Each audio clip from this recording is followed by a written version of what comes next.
Hi friends, welcome to Nana Joy vlogs. എല്ലാവർക്കും സുഖാണല്ലോ. ഇന്നത്തെ നമ്മുടെ സ്പെഷ്യൽ അപ്പം, പൂരി, ചപ്പാത്തി, ദോശ, ഇടിയപ്പം, അങ്ങനെ എന്തിൻ്റെ കൂടെ വേണമെങ്കിലും കഴിക്കാൻ പറ്റിയ സൂപ്പർ കോമ്പിനേഷനായിട്ട് എടുക്കാൻ പറ്റുന്ന ഗ്രീൻ പീസ് കുർമ റെസിപ്പിയാണ് കേട്ടോ. അപ്പോൾ വീഡിയോ ഇഷ്ടമായാൽ ലൈക്ക് ചെയ്യാനും അതുപോലെ തന്നെ സബ്സ്ക്രൈബ് ചെയ്യാനും തൊട്ടടുത്ത് കാണുന്ന ബെല്ലൈക്കൻ്റെ ആൾ മറക്കാതെ പ്രസ് ചെയ്യാനും മറക്കല്ലേ. അപ്പോൾ നമുക്കിതെങ്ങനെയാണ് തയ്യാറാക്കുന്നതെന്ന് വേഗം കണ്ടു നോക്കാം. കുക്കർ അടുപ്പത്ത് വെച്ച് 2 സ്പൂൺ വെളിച്ചെണ്ണ ഒഴിച്ചു കൊടുക്കാം. വെളിച്ചെണ്ണ ചൂടായി വരുമ്പോഴേക്കും 1 സ്പൂൺ സ്പൈസസ് ചേർത്ത് കൊടുക്കാം. അതൊന്ന് പൊട്ടി വരുമ്പോൾ ഇഞ്ചിയും വെളുത്തുള്ളിയും ചതച്ചത് 1 സ്പൂൺ ചേർത്ത് കൊടുക്കാം. ജസ്റ്റ് ഒന്ന് ഇളക്കി കൊടുക്കാം.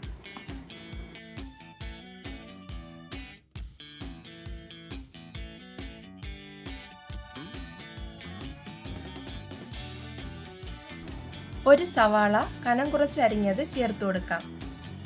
3 പച്ചമുളക്, 1 തക്കാളി എന്നിവ കൂടി ചേർത്ത് കൊടുക്കാം. ആവശ്യത്തിന് ഉപ്പും കൂടി ചേർത്ത് ഒന്നുകൂടി നന്നായിട്ട് ഇളക്കി കൊടുക്കാം. ഉള്ളി നന്നായി വഴന്നു വരേണ്ട ആവശ്യമില്ല, ചെറുതായിട്ടൊന്ന് ഇളക്കി കൊടുത്താൽ മതി.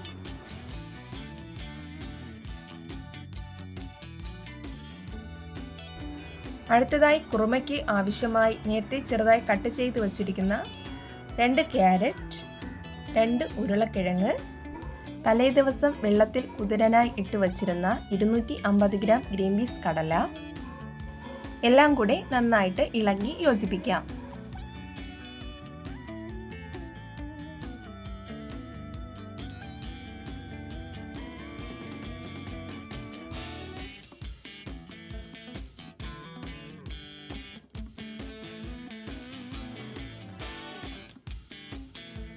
വേകാൻ ആവശ്യത്തിന് വെള്ളം ഒഴിച്ചു കൊടുക്കാം. ആവശ്യത്തിന് ഉപ്പുപൊടിയും 1/4 സ്പൂൺ മഞ്ഞൾപ്പൊടിയും ചേർത്ത് കുക്കർ അടച്ചു വെച്ച് 3 വിസിൽ വരുന്നതുവരെ നമുക്ക് വെയിറ്റ് ചെയ്യാം.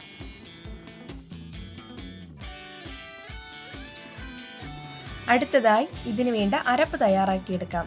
1 കപ്പ് തേങ്ങ, 1 പിടി കശുവണ്ടി, 1 സ്പൂൺ പെരിഞ്ജീരകം, 1/4 സ്പൂൺ കുരുമുളക്, ആവശ്യത്തിന് വെള്ളവും കൂടി ചേർത്ത് നല്ല പേസ്റ്റ് രൂപത്തിൽ അരച്ചെടുക്കാം.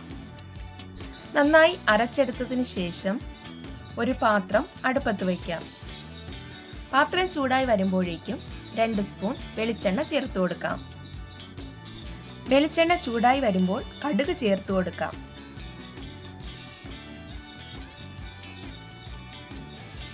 കടുക് പൊട്ടി വരുമ്പോൾ 5 കുഞ്ഞുള്ളി ചെറുതായി കട്ട് ചെയ്തതും കറിവേപ്പിലയും 2 വറ്റൽമുളകും കൂടി ചേർത്ത് കൊടുക്കാം. ഉള്ളി നല്ല ബ്രൗൺ നിറമാകുന്നവരെ നമുക്ക് വെയിറ്റ് ചെയ്യാം.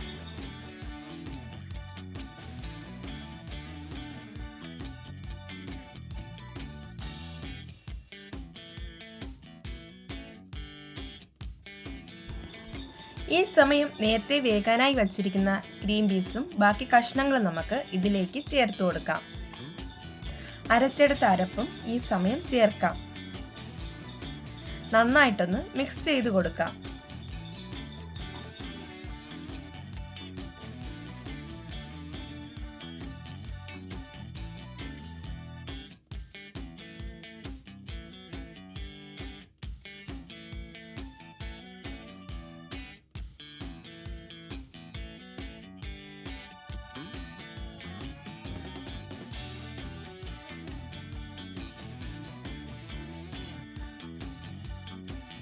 കുറച്ച് കടല നമുക്ക് സ്പൂണ് കൊണ്ട് തന്നെ ചെറുതായിട്ടൊന്ന് ഉടച്ചു കൊടുക്കാം.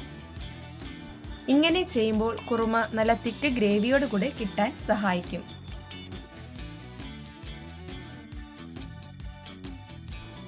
ഈ സമയത്ത് ഉപ്പ് നോക്കിയിട്ട് ആവശ്യമെങ്കിൽ നമുക്ക് ചേർത്ത് കൊടുക്കാം. അങ്ങനെ നമ്മുടെ ഗ്രീൻ പീസ് കുറുമ ഇവിടെ റെഡി ആയിട്ടുണ്ട്. ഫൈനലായിട്ട് കുറച്ച് കറിവേപ്പിലയും മല്ലിയിലയും കൂടെ ചേർത്ത് കൊടുക്കാം. ഫ്ലെയിം ഓഫ് ചെയ്യാം. അങ്ങനെ സൂപ്പർ ടേസ്റ്റി ആയിട്ടുള്ള കുറുമ ഇവിടെ റെഡി ആയിട്ടുണ്ട്. അപ്പോൾ ഉറപ്പായി നിങ്ങൾ ഉണ്ടാക്കി നോക്കിയിട്ട് നിങ്ങളുടെ അഭിപ്രായങ്ങൾ കമൻ്റായിട്ട് അറിയിക്കാൻ മറക്കല്ലേ. ആദ്യമായിട്ട് കാണുന്ന കൂട്ടുകാർ വീഡിയോ ലൈക്ക് ചെയ്യാനും സബ്സ്ക്രൈബ് ചെയ്യാനും അതുപോലെ തന്നെ നിങ്ങളുടെ ഫ്രണ്ട്സിനും ഫാമിലിക്കും ഒക്കെ ഷെയർ ചെയ്ത് കൊടുക്കാനും മറക്കല്ലേ. അപ്പോൾ പുതിയൊരു വീഡിയോയുമായി കാണുന്നതുവരെ എല്ലാ കൂട്ടുകാർക്കും ബൈ. Thanks for watching.